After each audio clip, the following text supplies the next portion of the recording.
നമസ്കാരം. ഇന്ന് ഞാൻ വന്നിരിക്കുന്നത് ഒരു ബട്ടർ കുക്കീസ് റെസിപ്പി ആയിട്ടാണ്.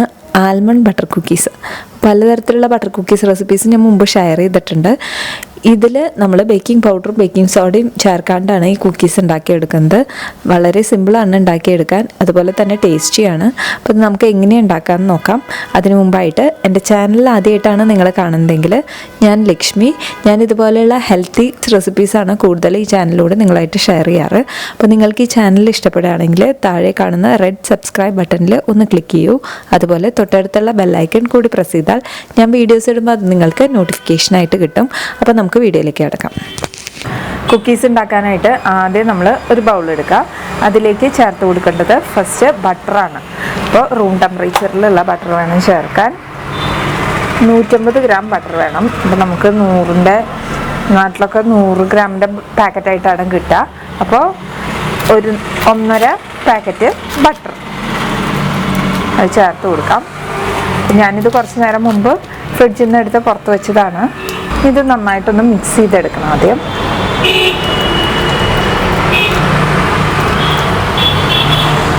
വേണമെങ്കിൽ ഇലക്ട്രിക് ബീറ്റർ ഉണ്ടെങ്കിൽ അതുകൊണ്ട് ചെയ്തെടുക്കാം. ഞാനിപ്പോൾ ഇത് ഇങ്ങനത്തെ തടിത്തവിയോ ഫോർക്കോ ആയാലും മതി.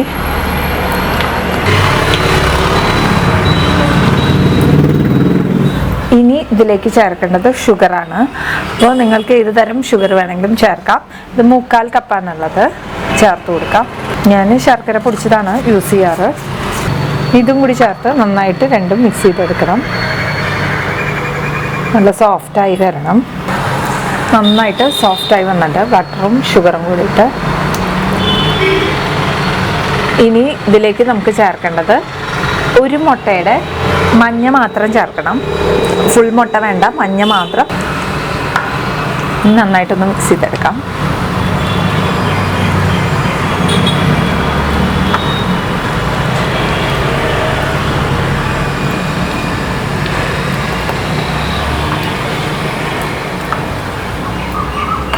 ഇനി ഇതിലേക്ക് മഞ്ഞയുടെ ആ ഒരു സ്മെല്ല് മാറാൻ വേണ്ടിയിട്ട് കുറച്ച് vanilla essence, 1 teaspoon vanilla essence ചേർത്ത് കൊടുക്കുന്നുണ്ട്.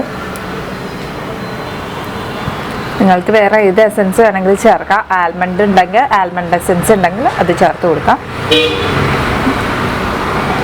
നമ്മൾ ഈ മുട്ടയൊക്കെ ചേർക്കുമ്പോൾ ശരിക്കും ബിസ്ക്കറ്റ് ബേക്കായി വരുമ്പോൾ ആ മുട്ടയുടെ സ്മെല്ല് വരും. അപ്പോൾ അത് ഒഴിവാക്കാൻ വേണ്ടിയിട്ടാണ് ഈ എസൻസ് ചേർത്ത് കൊടുക്കണേ. ചേർക്കേണ്ടത് ആൽമണ്ടാണ്. ഞാൻ കുറച്ച് ബദാം എടുത്ത് മിക്സിയിലിട്ട് നന്നായി പൊടിച്ചെടുത്തിട്ടുണ്ട്. ഇതിപ്പോൾ ഒരു 3/4 കപ്പ് ഉണ്ട്. ഒരു 115 ഗ്രാം അത് ചേർത്ത് കൊടുക്കുന്നുണ്ട്. നന്നായിട്ടൊന്ന് മിക്സ് ചെയ്തെടുക്കാം.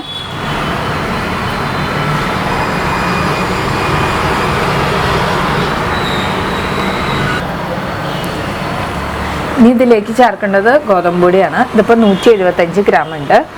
ഞാൻ 1 കപ്പാണ് എടുത്തിരിക്കണേ. അപ്പോൾ അത് നന്നായിട്ടൊന്ന് മിക്സ് ചെയ്തെടുക്കാം.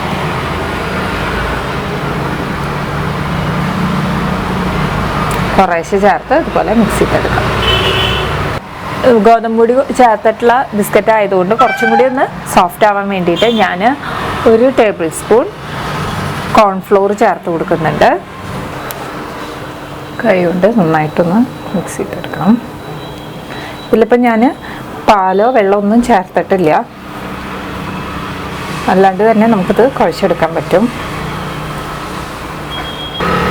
ഡോ നല്ല സോഫ്റ്റായി വന്നിട്ടുണ്ട്. ഡോ നന്നായിട്ട് കുഴച്ചെടുത്തിട്ടുണ്ട്. ഇതിപ്പോൾ തന്നെ നമ്മൾ കുക്കീസ് ഉണ്ടാക്കാൻ നോക്കിയാൽ ഇത് പൊട്ടിപ്പോവും, നല്ല ഷേപ്പ് കിട്ടില്ല. അപ്പോൾ ഇത് കുറച്ച് നേരം ഒന്ന് ഫ്രിഡ്ജിൽ വെച്ച് തണുപ്പിക്കണം. ഒരു 20 മുതൽ 30 മിനിറ്റ് വരെ വെക്കണം ഇത് ഫ്രിഡ്ജിൽ. അതിനുശേഷം വേണം നമുക്കെടുത്ത് കുക്കീസ് ഉണ്ടാക്കാൻ. ഞാനിത് ഫ്രിഡ്ജിൽ വെച്ചിട്ട് തണുപ്പിച്ചിട്ട് വരാം. ഇതിപ്പോൾ ഞാനൊരു 30 മിനിറ്റ് ഫ്രിഡ്ജിൽ വെച്ചെടുത്തിട്ടുണ്ട്. നല്ല സ്റ്റിഫായി വന്നിട്ടുണ്ട്. ഇനി നമുക്ക് ഇഷ്ടമുള്ള ഷേപ്പിൽ ഇത് നമുക്ക് കുക്കിയാക്കി എടുക്കാം. അപ്പോൾ ഞാനിത് ഷേപ്പ് ചെയ്തെടുക്കാണ്. ഞാനിതുപോലെ ബോൾസ് ആക്കി എടുത്തിട്ടുണ്ട്. ചെറിയ ബോൾസാണ് എടുത്തിരിക്കുന്നത്. ഇനി ഇത് ഷേപ്പ് ചെയ്യാനായിട്ട് ഞാൻ ഇതുപോലത്തെ പൊട്ടറ്റോ മാഷറാണ് എടുക്കണേ. ഇത് വെച്ചിട്ടാണ് ഷേപ്പ് ചെയ്യണേ. ഇതുപോലെ വെച്ചിട്ട് പ്രസ് ചെയ്ത് കൊടുക്കാം. പതുക്കെ എടുക്കാം. കണ്ടില്ലേ, ഈ ഒരു ഷേപ്പിൽ വരും. അതുപോലെ എല്ലാം പ്രസ് ചെയ്തെടുക്കണം. അതുപോലെ ഞാൻ ഷേപ്പ് ചെയ്തെടുത്തിട്ടുണ്ട്. അപ്പോൾ ഇങ്ങനെയൊന്നും വേണമെന്നില്ല, നമുക്ക് ഇഷ്ടമുള്ള ഷേപ്പിൽ ഇത് ഷേപ്പ് ചെയ്തെടുക്കാം. ഇനി ഇത് ബേക്ക് ചെയ്തെടുക്കാനായിട്ട് ഓവനിൽ ബേക്ക് ചെയ്യുന്നവരാണെങ്കിൽ 180 ഡിഗ്രിയിൽ ആദ്യം 10 മിനിറ്റ് പ്രീ ഹീറ്റ് ചെയ്യുക. അതിനുശേഷം ഒരു 10 മുതൽ 15 മിനിറ്റ് വരെ എടുക്കും. അപ്പോൾ നമ്മുടെ ബിസ്ക്കറ്റിൻ്റെ തിക്നെസ് അനുസരിച്ചിരിക്കും. നല്ല തിന്നായിട്ടുള്ള ബിസ്ക്കറ്റ് ആണെങ്കിൽ 10 മിനിറ്റ് മതിയാവും, അല്ലെങ്കിൽ ഒരു 15 മിനിറ്റ് ബേക്ക് ചെയ്തെടുക്കാം. ഇനി ഞാനിത് ഗ്യാസ് സ്റ്റൗവിലാണ് ബേക്ക് ചെയ്തെടുക്കുന്നത്. അപ്പോൾ അത് നമുക്ക് ബേക്ക് ചെയ്തെടുക്കാം.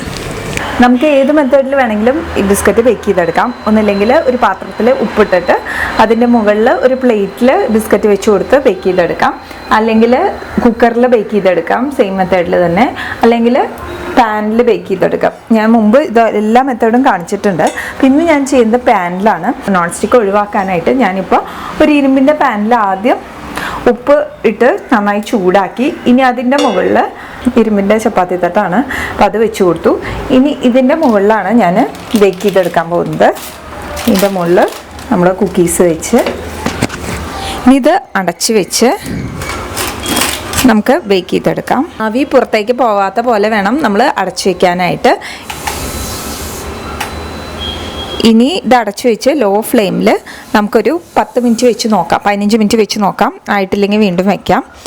ഒരു 15 മിനിറ്റ് കഴിയുമ്പോൾ ചെക്ക് ചെയ്യാം. നമ്മുടെ ബിസ്ക്കറ്റ് ബേക്ക് ചെയ്തെടുത്തിട്ടുണ്ട്. ഇതിപ്പോൾ നന്നായി ചൂടാറി വന്നിട്ടുണ്ട്. അപ്പോൾ ഒരു 30 മിനിറ്റാണ് എനിക്ക് എടുത്തത് ഇത് ബേക്കായി വരാനായിട്ട്. ഇതിപ്പോൾ അത് കണ്ടില്ലേ, ബാക്കിലൊക്കെ നല്ല ബ്രൗൺ കളറായിട്ട് വന്നിട്ടുണ്ട്. അപ്പോൾ നന്നായി തണുത്തതിന് ശേഷം നമ്മളത് ഒരു എയർ ടൈറ്റ് കണ്ടെയ്നറിലാക്കി എടുത്തു വെച്ചാൽ കുറച്ച് ദിവസം കേടാവാതെ ഇരുന്നോളും. അപ്പോൾ എല്ലാവരും ട്രൈ ചെയ്തിട്ട് ഫീഡ്ബാക്ക് അറിയിക്കൂ. Thank you.